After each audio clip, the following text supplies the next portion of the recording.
Bonjour à tous et à toutes, j'espère que vous allez bien. Je suis content de vous retrouver. Aujourd'hui, on parle d'arthrite, comment on peut soulager l'arthrite. Vous le savez, les conseils que je vous donne aujourd'hui ne remplacent pas les conseils d'un professionnel de la santé, encore moins une évaluation. Et vous pouvez aussi adapter tous les conseils, les exercices aussi que je vous donne à vos propres capacités physiques. Vous allez trouver beaucoup d'informations, de renseignements, d'exercices aussi dans mes livres, notamment 99 façons de prévenir les effets du vieillissement et aussi c'est normal à votre âge, arguments musclés pour prendre votre santé en main. Et lorsqu'on commence à faire de l'ostéoporose, tout ça se fait en général assez progressivement, on ne s'en rend pas compte, on ne le sait pas, on n'a pas de signes, on n'a pas de symptômes. Et donc, on a un squelette qui va, vous le voyez, il y a moins de densité osseuse, c'est une illustration. Et il peut y avoir des conséquences à ça. Je peux vous montrer une autre illustration aussi qui nous donne un peu cet aspect poreux ou de plus en plus poreux de l'ossature. Et dans un contexte d'arthrite, l'ostéoporose est une des complications extra-articulaires les plus fréquentes en présence d'arthrite, notamment de polyarthrite rhumatoïde. La prévalence est de 27,6 % dans cette étude-là. Vous avez la référence dans le bas de l'écran. Il y a plusieurs types d'arthrite, il y en a plus d'une centaine, donc on ne peut pas affirmer ça avec certitude pour l'ensemble des cas d'arthrite. Ça ne serait pas logique de le faire, mais dans un contexte de polyarthrite rhumatoïde et d'autres types d'arthrite aussi, l'ostéoporose est plus fréquente pour plusieurs raisons. L'inflammation chronique chez les personnes atteintes de polyarthrite rhumatoïde affecte le métabolisme osseux et perturbe le cycle normal de production et de résorption osseuse. Nos os, lorsqu'on fabrique de l'os, que ce soit les membres inférieurs ou nos bras, on ne s'en rend pas compte si on regarde notre os, mais on a des cellules qui produisent de l'os constamment et des cellules qui détruisent l'os constamment.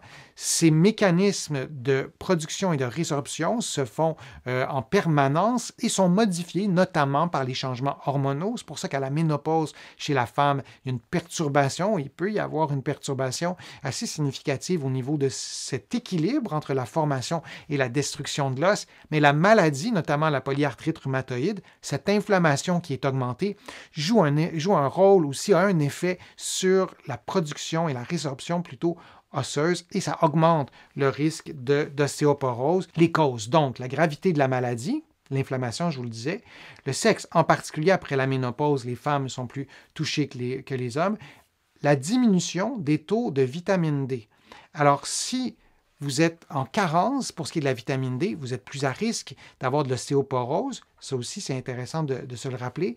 L'âge avancé, c'est vrai pour tout le monde. Dans un contexte d'avancée en âge, on est plus à risque d'ostéoporose, mais c'est encore plus vrai avec l'arthrite. L'utilisation de corticostéroïdes et de médicaments antirhumatismaux. Donc, il y a l'inflammation qui est propre à la maladie qui augmente le risque d'ostéoporose dans un contexte de polyarthrite rhumatoïde, mais aussi les médicaments qu'on prend pour traiter la polyarthrite rhumatoïde. Je vous l'ai souvent dit, ces médicaments-là, dans certains cas, ça fait pratiquement des miracles. Et si on ne les avait pas, les personnes auraient une vie infernale. Il faut seulement s'assurer de vérifier, d'avoir ces examens qui vérifient la densité osseuse pour ne pas passer à côté de quelque chose et prévenir des complications. Et la diminution de mobilité. Lorsqu'on a de l'arthrite, si on a des déformations, par exemple, nos articulations ne bougeront plus normalement. Et le fait d'avoir une perturbation de cette biomécanique, le fait de moins marcher parce qu'on a mal, le fait de plus faire de sauts parce qu'on est à risque, par exemple, de douleur, le fait de modifier nos mouvements, ça aussi, ça augmente le risque d'ostéoporose. La densité osseuse et la qualité osseuse, elle est tributaire de quoi? Principalement de la contraction musculaire. Il y a l'aspect hormonal et l'aspect mécanique. La contraction musculaire, et lorsqu'on a de l'arthrite qui est invalidante, par exemple, on va parfois moins bouger. La principale conséquence de l'ostéoporose en présence d'arthrite est la fracture. C'est ça qu'on veut prévenir. Je vous le disais, l'ostéoporose, ça ne donne pas de symptômes. On ne le sait pas. Lorsqu'on a une fracture, là, c'est une illustration qui est un peu dramatique, ce que je vous ai mis. Ça reste une illustration. Ça explose pas une vertèbre, mais par contre, ça peut se fracturer sans traumatisme dans un contexte d'une fracture ostéoporotique. Il y a des fractures ostéoporotiques aussi qui ne causent pas de douleur, mais la colonne va s'affaisser tranquillement. Il peut y avoir plus qu'une fracture ostéoporotique. On ne souhaite pas ça. C'est important d'en parler avec son médecin. 4 clés essentielles pour mieux contrôler la maladie. C'est-à-dire 4 clés essentielles, pardon, pour mieux contrôler l'ostéoporose, mais de mieux contrôler la maladie. Je vous le disais, l'inflammation, particulièrement dans un contexte de polyarthrite rhumatoïde, ça augmente le risque d'ostéoporose. Donc, parfois, j'ai des patients qui me disent, ben moi, je n'ai pas envie de prendre mes médicaments parce que je ne suis pas à l'aise avec ça, mais parfois, en ne les prenant pas, on augmente notre risque d'autres problèmes de santé. Ça reste notre décision de prendre des médicaments, mais il ne faut jamais oublier que de ne pas les prendre, ça peut aussi avoir des effets quand même assez dramatiques. L'activité physique, plus on reste actif physiquement, plus on contracte nos muscles, et c'est vrai chez tout le monde. Si vous m'écoutez en ce moment et vous voulez prévenir l'arthrite, vous n'avez pas d'arthrite, mais rappelez-vous que la contraction musculaire, c'est étroitement relié à la santé osseuse. Il ne faut jamais oublier ça. Et dans un contexte d'arthrite, on ne l'oublie pas, mais c'est un peu plus complexe, parfois à cause de la douleur, à cause des raideurs, de contracter nos muscles. Vous allez trouver sur ma chaîne vraiment plusieurs trucs, plusieurs programmes d'exercice pour vous aider à bouger plus régulièrement. L'alimentation. La santé osseuse se fait, l'équilibre de la densité osseuse, pour le dire comme ça se fait avec la formation de l'os et la destruction, le nettoyage de l'os, disons. Et cette construction osseuse-là, et cet équilibre-là se fait par les hormones, mais se fait aussi par l'alimentation. Alors, si on a une alimentation qui est vraiment très mauvaise, pour le dire très simplement, il y a un lien avec aussi notre santé osseuse. Alors, l'alimentation, c'est une des clés. J'y reviendrai, oui, dans d'autres vidéos.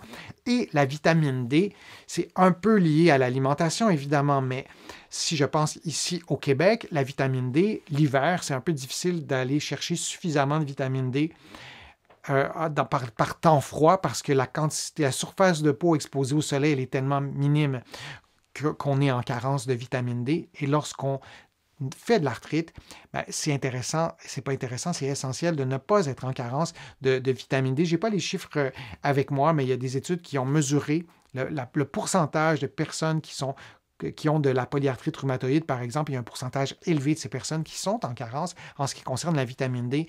Alors, c'est relativement simple de corriger tout ça, notamment avec des comprimés. Vous pourrez en parler à votre nutritionniste ou à votre médecin pour qu'il puisse vous aider.